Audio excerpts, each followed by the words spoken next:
everybody. This is a tutorial on how to record yourself using GarageBand. We're going to talk about two things: how to record yourself with a microphone and how to record yourself with a guitar.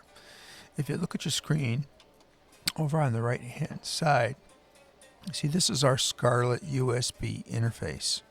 Sometimes they look a little bit different, but pretty much they're the same. What I want you to pay specific attention to is your inputs. The first input, the one is really tiny at the top, but the first input is always going to be used for a microphone, and you don't need 48 volts pressed. It should look just like this. The air button should be pressed. The gain should be probably at least halfway, maybe a little bit more. And you should have your XLR cable plugged correctly into the left-hand side. The second input is for instruments, such as, that's why instrument is pressed here. And it's for instruments like guitar or piano, so you can record yourself with voice and piano or voice and guitar, or either one. Over here on the right hand side, I always like to have direct monitor on, and I like to have my monitor out volume at least 3/4 of the way up. Check to make sure you have the system headphone jack plugged in, and then look at the bottom of your screen, make sure your GE system has the green light over here, and just to be safe that your auxiliary in plug is plugged in, your volume is up, just to make sure that this is the way the system should look most of the time. All right, once you make sure that everything there is set, you're going to bring up GarageBand. The way you do that is you go down to your launch pad at the bottom of the screen, click on there and scroll until you see the guitar, which is not there. Of course it isn't. There it is. All right, click on that. And then you'll see a window that looks something like this. It might look a little bit different when you open up, but you want to go to New Project. Sometimes it'll always open up to the last project that was opened, but you want to close out that project, go to a new project. Before you select on Empty Project, you want to look down at the bottom, because this is where we're going to pick our inputs. Today we're just going to record our voice, and as we could see from looking at our interface, our vocal input is on channel 1. So that's what we're going to select over here. Go down, input device, Scarlett USB, output device, that can just be system setting. All right, but I usually like to pick Scarlett USB, but you should be okay with system setting. It should be fine. Once you get there, let's click on details. Oh, there, okay.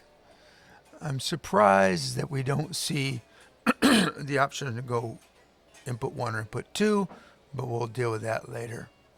Click choose. And you're going to want mic or line over here. Let's see what details show us. And here we go. This is the important window. Notice here it says input 2. Well, that's not what you want. You're not going to record a piano or a guitar. You're going to record a voice. So you're going to click on that drop down window, select input 1. You want to hear your instrument as you play and record. So you want to make sure that box is checked.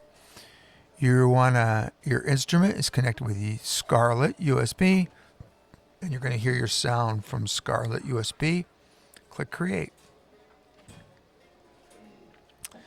Now in this case, I have the microphone dedicated to the video, so this is not going to work exactly right. But you're going to see a track here that says audio. Here's your record button. And as you can see, as I tap the mic, you can see the lights go up, and you know that you're getting signal. Also, if you look over here to the Scarlett interface, you should see every time you talk, you should see a green light appear around this volume knob.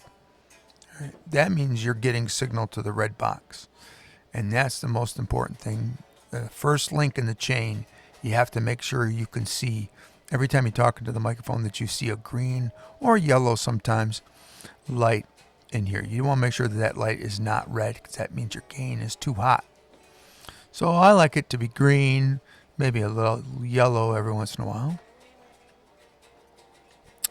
All right, so when you're ready, you can have a metronome introduction here if you want to, a 1, 2, 3, 4, here you go, and so on. You have, over here is your effects. You can add reverb, which is probably appropriate for a voice for some things. All right, maybe not for piano, but. And when you're ready, you click the record button. And you click the record button. Oh, it's going to do two things at once. And you can see the waveform shaping up here. Then when you're done, hit stop. And it changes to blue. Same buttons apply here that you're probably used to go to the beginning, fast forward, rewind. This is loop. You can mute a channel over here. Or if you want to if you got many channels and you want to select just one, click on your headphone icon. And you'll be all set with that. Now, so okay, I'm done, right? Well, no, not really. Here's the most important part. Usually when teachers want an assignment submitted, they're going to want it in an MP3. They're not going to want your project file. So here's what you got to do. You go up to the top, go to share. You want to export the song to disk. Select where you would like to place it. I like to place it temporarily on the desktop because in this case it's much easier. Give it a good name. Dave Sings. And then under file type, your best option is MP3. Even though some of these others will work in certain situations, you want to make sure that the teacher or anybody else can use it the right way.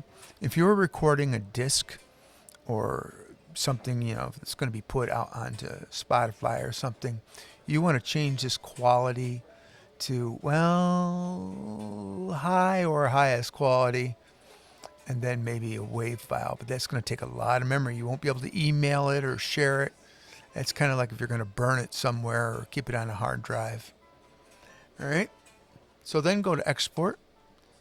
It'll render it. Now, in this case, it was really quick. If you have a long file, it'll take a couple seconds.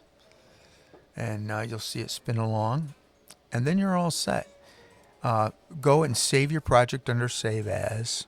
And it'll save as a project file. But you won't be able to open up a project file with anything else other than GarageBand. What's nice about that is you can save it as a project file. It says save as project. Put it somewhere. You can send the project file to a friend. Email it to them. Share it on Google Drive. They can open up your project file and put their own tracks in. And that's great for collaboration. All right. And you're all set. You're really all done. You can find where you saved the file and submit it to Google Classroom or wherever the teacher told you to turn it in at.